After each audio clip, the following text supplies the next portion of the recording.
Radhe Radhe guys, स्वागत है आप सबका मेरे यूट्यूब चैनल जिसका नाम है श्री जी। एक्चुअली मेरा गला थोड़ा सा ख़राब, थोड़ा नहीं बहुत ख़राब है। ज़ुकाम हो रहा है, बुखार हो रहा है, तो थोड़ा सा है। तो प्लीज़ आप थोड़ा सा समझिएगा, सीज़न चेंज हो रहा है, ठंडा आ गई है, तो थोड़ा सा आप समझिएगा। अगर वीडियोस लेट भी आ रही हैं तो प्लीज़, मेरे गले से आवाज़ नहीं निकल रही है तो मैं बना नहीं पा रही हूँ वीडियो, इस वजह से ऐसा है, वरना ऐसा होता नहीं। ठीक है। तो रक्त पित्त, आज जिसकी हम बात करने वाले हैं वो व्याधि है। हमने ज्वर की बात की, ज्वर के बाद हम 8 व्याधि पढ़ेंगे पेपर सेकंड में। ठीक है। जो मुख्य व्याधि है पहले हम पढ़ चुके हैं ज्वर, आज जो पढ़ने जा रहे हैं वो रक्त पित्त है। ठीक है। अच्छा, रक्त पित्त जैसा कि ज्वर था, शारीरिक दोषों या शारीरिक रोगों में उसको प्रथम स्थान मिला था, लेकिन चिकित्सा की दृष्टि से उसे तीसरे स्थान पर रखा गया था। ऐसी ये है। अब कंटिन्यूएशन है, तो शारीरिक दोषों में ये दूसरे रक्तपित्त जो है दूसरे स्थान पर माना गया है, और चिकित्सा की दृष्टि से ये चौथे स्थान पे माना गया है। ठीक है। अब रक्त और पित्त दो शब्द से मिलके बना है, समझ में आ रहा होगा, रक्त और पित्त। ठीक है। जो रक्त है यहाँ वो दूष्य है, और पित्त क्या है, दोष है। इसकी जो निरुक्तु है वो ऐसे होगी कि रक्तस्य पित्तामख्यातम रक्त पित्तम मनीषिभिः। क्या कि रक्त और पित्त इन दोनों के संयोग से पित्त द्वारा क्या होता है, रक्त दूषित होता है। पहले पित्त दूषित हुआ, पित्त से क्या रक्त दूषित हो रहा है। ठीक है। तो पित्त की गंध और वर्ण तुल्यात्मक होने के कारण पित्त को रक्त पित्त कहते हैं। क्या हुआ, पहले पित्त ने रक्त को दूषित किया, इसलिए सॉरी, जो पित्त का गंध और वर्ण रक्त में आ गया वो क्या कहलाता है, रक्त पित्त कहलाता है। फिर दुष्ट पित्त का प्रवर्ध रक्त के साथ शरीर में बाहर निकलने को रक्त पित्त कहते हैं। क्या होगा, जो खराब पित्त होगा उसका प्रवर्ध, जो उसका प्रवर्ध उसके जो साथ चल रहा है, प्रवर्ध का मतलब बहाव हो गया, या जो शरीर में चल रहा है, बाहर निकल रहा है, उसको क्या कहेंगे, रक्त पित्त कहेंगे। अब रक्त पित्त क्या होता है, रक्त पित्त होता कैसे, कैसे ये बाहर आएगा, कैसे करके ये बाहर कैसे आता है। तो कैसे, हमने कुछ खाया, जैसे उष्ण तीक्ष्ण द्रव खा लिए, पूति आदि को कुपित करने वाले आहार खा लिए। ठीक है। पित्त को कुपित करने वाले हमने आहार खा लिए, तो क्या हुआ, निदान उष्ण तीक्ष्ण द्रव ये सब क्या हो गए, निदान हो गए कि हमने भाई बाहर से कुछ खाया। उसके बाद क्या हुआ, दोष त्रिदोष है जी है। जैसे ज्वर में भी पित्त प्रधान था, रक्त पित्त में भी पित्त प्रधान दोष है। ठीक है। फिर क्या होता है, मांस धातु द्रव में दूषित होने लगती है मांस धातु। फिर ये क्या करेगा, रक्त की वृद्धि हो जाएगी, और रक्त कहाँ से, ऊर्ध्व मार्ग से भी और अधो मार्ग से और रोमकूपों से, यहाँ तक कि इतना बढ़ गया पित्त कि वो ऊर्ध्व से भी आ रहा है बाहर, अधो से भी जा रहा है बाहर, और साथ में रोमकूपों से भी बाहर जा रहा है। तो ये क्या कहलाता है, रक्त पित्त कहलाता है। बहुत बड़ा नहीं है, छोटा सा है। निदान हमने कुछ ऐसा खाया जिससे पित्त की कुपित, ऐसा आहार लिया जिससे पित्त कुपित हो गया। पित्त कुपित होने के बाद कौन सा, त्रिदोषज है लेकिन पित्त प्रधान है, तो सबसे पहले पित्त दूषित हुआ। उसके बाद मांस धातु, यानी कि वो मांस धातु को दूषित करता हुआ रक्त को दूषित करता हुआ मांस धातु में चला गया, और क्या करा उसने, रक्त की वृद्धि कर दी। ठीक है। उसके बाद क्या हुआ, जो धातु थी वो भी कुपित हो गई। ठीक है। और फिर क्या हुआ, ऊर्ध्व और अधो दो मार्ग से ये बाहर आने लगी, ऊर्ध्व से भी आई, अधो से भी आई, लेकिन उसके साथ साथ रोमकूपों से भी बाहर आने लगी। ठीक है। अब संप्राप्ति घटक की अगर हम बात करें तो दोष हो गए, त्रिदोष है, लेकिन पित्त प्रधान। दूष्य क्या है, रक्त है। स्रोतस क्या है, रक्त व स्रोतस है। मार्ग क्या है, विमार्गत अति प्रवृत्ति। स्वभाव क्या है, आशुकारी। प्रभाव क्या है, यकृत और प्लीहा, जहाँ ब्लड बनता है। तो रक्त पित्त काय में रक्त है, तो वो ब्लड में है, तो वह कहाँ, लिवर एंड लिवर में ही होगा, तो यकृत है ज़्यादातर, यकृत और प्लीहा।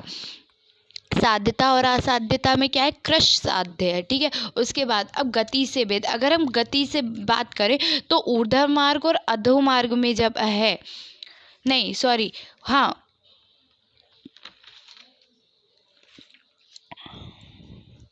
ऊर्ध्व मार्ग से ये साध्य रोग। ठीक है। अधोमार्ग से भी साध्य है, लेकिन अगर उभय मार्ग से आ रहा है, मतलब ऊपर से भी आ रहा है, नीचे से भी जा रहा है, और तो और आपके रोमकूपों में से भी बाहर हो रहा है, तो ये असाध्य रोग है। ठीक है, उधर ऊपर की तरफ से, अधो नीचे की तरफ से। ठीक है, तो क्या हो गया, साध्य रोग एक मार्ग है। ठीक है, इसलिए ये साध्य रोग है, उपद्रव नहीं होगा। विरेचन में कफ की मध्यम और पित्त की चिकित्सा होती है, और लेकिन अधोमार्ग से भी ये असाध्य है। क्यों? क्योंकि वमन जो होती है वो कफ की श्रेष्ठ चिकित्सा है, और वमन उपद्रव है। ठीक है, और ऊपर ऊर्ध्व मार्ग में क्या होगा, विरेचन करेंगे, तो विरेचन कम उपद्रव है, इसलिए विरेचन श्रेष्ठ चिकित्सा ऊर्ध्व मार्ग से मानी गई है। ठीक है, उसके बाद अगर हम पूर्व रूप देखें रक्त पित्त का, तो क्या है, संपूर्ण पूरे शरीर में शूल हो जाएगा, शीतल पदार्थों के मतलब ठंडे पदार्थ खाने की इच्छा होगी, कंठ से धूम जैसा, ऐसा लगे कंठ से आग जलन जैसी, धुआं जैसा निकल रहा है। ठीक है, वमन, श्वास में लोहे जैसी गंध आनी प्रमुख हो जाएगी। व्याधि क्या है, व्याधि है उष्ण गुण होने से रोगी को शीतकामित्वा उत्पन्न होगी, रक्त में लाल रक्त कणों में शोधवर्ती होता है। ठीक है, मतलब लोहे जैसी गंध आएगी। ठीक है, इतना हो गया पूर्व रूप। उसके बाद दो संसर्ग अनुसार रक्त पित्त के लक्षण। अगर रक्त पित्त में वायु का संसर्ग हो जाता है तो रक्त कैसा, श्याम वर्ण का होगा, रक्त वर्ण का होगा, पतला होगा और फेन युक्त एवं रूक्ष होगा। ठीक है, अगर रक्त पित्त में वायु आती है तो रक्त कैसा होगा, श्याम वर्ण का होगा, श्याम या रक्त वर्ण का, पतला होगा, फेन युक्त होगा और रूक्ष होता है। और रक्त पित्त में कफ का संसर्ग हो जाएगा, तो कफ अगर आ जाएगा रक्त में तो क्या होगा, गाढ़ा होगा, पांडु वर्ण का होगा, स्नेह युक्त होगा और पिच्छल होगा। ठीक है, लेकिन पित्त जन्य रक्त पित्त में निकलने वाला जो रक्त का वर्ण होगा वो कषाय आभा युक्त होगा, काला होगा, कृष्ण वर्ण का होगा, गौमूत्र के समान होगा, और जैसे काले अंजन के समान होगा। और सबसे बड़ी बात, जैसे किचन से धुआं निकलता है ना, ऐसे वर्ण का होगा। तो ये याद रखना कि पित्त जन्य और रक्त में अगर वायु का संसर्ग होगा तो क्या होगा, कफ का संसर्ग होगा तो क्या होगा, पित्त का संसर्ग होगा तो क्या होगा। ठीक है, अब साध्यता और असाध्यता के में आते हैं। तो रक्त पित्त एक मार्ग से प्रवृत्त हो रहा हो तो रोगी का बल क्षीण ना हुआ, मतलब बल कम ना हुआ, रक्त पित्त का स्त्राव तीव्र युक्त ना हो, मतलब बहुत तेजी से ना जा रहा हो, रोग नवीन हो, नया रोग और उपद्रव ना हुआ हो, और काल, एक काल भी है, कौन कौन सा, हेमंत और शिशिर ऋतु में उत्पन्न हुआ, तो इतने जो उत्पन्न हुआ तो हम इसकी साध्यता, यानी कि ये साध्य है। लेकिन असाध्य, एक दोष से अनुगूत हो दूसरे दोष में अनुगूत हो, वो याप हो जाएगा। भाई एक दोष से निकला, दूसरे दोष को भी उसने प्रकोपित कर दिया तो भाई वो असाध्य हो गया, और तीनों दोषों को कर दिया तो वो और भी असाध्य हो गया। दो दोषों की तो फिर भी एक बार को याप पे हो गया, लेकिन अगर तीनों दोषों को कर दिया तो वो कैसा हो गया, असाध्य हो गया। ठीक है, अब रक्त पित्त के रोगी को मंदग्नि हो गई हो, वेग तीव्र हो, एक दोष से होने वाला रक्त पित्त भी असाध्य होता है। इसी प्रकार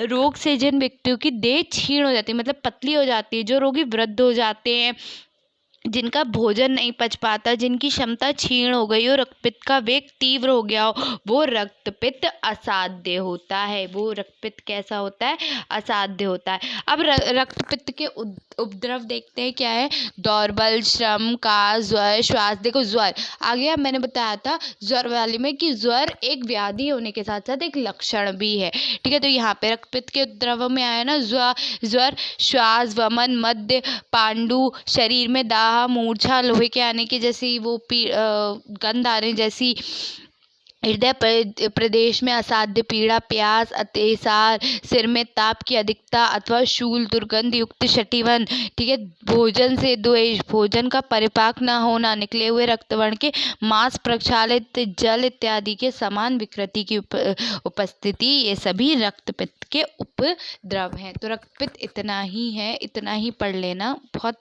आसान है, ज़्यादा कठिन नहीं है, छोटा सा टॉपिक था। ठीक है।